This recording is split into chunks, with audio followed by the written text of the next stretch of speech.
my first foray into Fun City Editions, the kind of sub-label from Vinegar Syndrome, is Walking the Edge, 1985 released movie.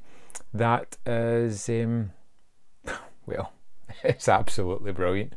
As simple as it is. From the start, I was hooked in this. You have two characters who are going to meet. We kind of meet Christine at the start, played by Nancy Kwan. She gets to see her husband and her son murdered in front of her, led by the always awesome Joe Spinell, who plays Brewster, a really just kind of horrible character who does like to use power tools throughout the movie in some awesome sequences. And of course there is Jason, played by Robert Forster, who's this kind of schlubby taxi driver whom is just having like a horrible day. Not as bad as Christine's obviously, but having a horrible day.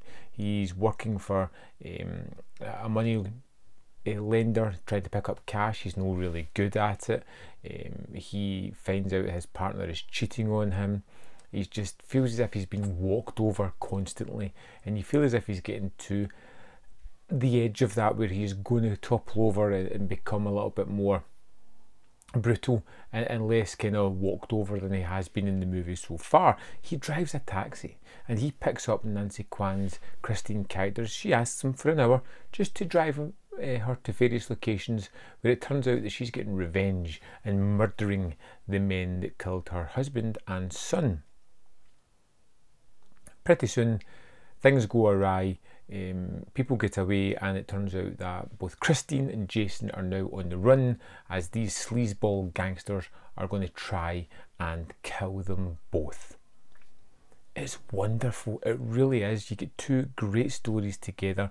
You get a couple of characters who really are put through the ringer at the start of the movie. It really, their lives have been kind of stripped away from them. They feel as if they're in a rut. Well, Jason certainly does. Christine's just had a vicious attack on her family. They kind of come together, and they're both kind of brutally honest. You know, that they don't, no airs and graces, and they don't suffer fools gladly either. They're very particular and to the point about their dialogue to each other.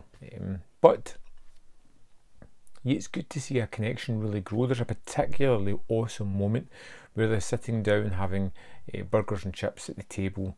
There's a rather frank conversation, and they decide that, you know what, kind of like you kind of like me, and they just have that relationship. Joe Spinell is absolutely wonderful, as always, as the bad guy who is so greasy and disgusting and vicious that you just hate him from the start. There's a murder in this movie that really was quite effective and really unexpected. I wasn't looking for the character that happens to really be a big part of the story, but I really felt for that character in the moments of torture that he is put under when Joe Spinell's gang come looking for Jason. I think it's got wonderful photography as well, as you get to see Ellie and along the various sites as well. You get a tale of just what feels like an everyday character, and Forster really imbues this character with just a man who knows his capabilities but just kind of eases through life, but he's getting to that breaking point where it's time to take a stand, make a choice, decide what he's going to do, and to see him become that in the final third is just downright awesome. It's a movie that's a revenge thriller. Feels a little bit like Death Wish, but it's got so much more going on. It's got great characters, great situations, repeating characters as well throughout the movie in different circumstances is always fun. And you feel as if all these characters, and even though they kind of verbally attack each other, there's a certain level of respect within this kind of community that they have. I thought the photography was wonderful. I thought the performances were downright magnificent. I loved the tale and the story, and even though it's not something that is edge of your seat exciting, it really is entertaining. It really does have that moment of bringing you into the characters and the mission that they're on. I can't wait to rewatch this. I think this is wonderful. I recently watched Vigilante.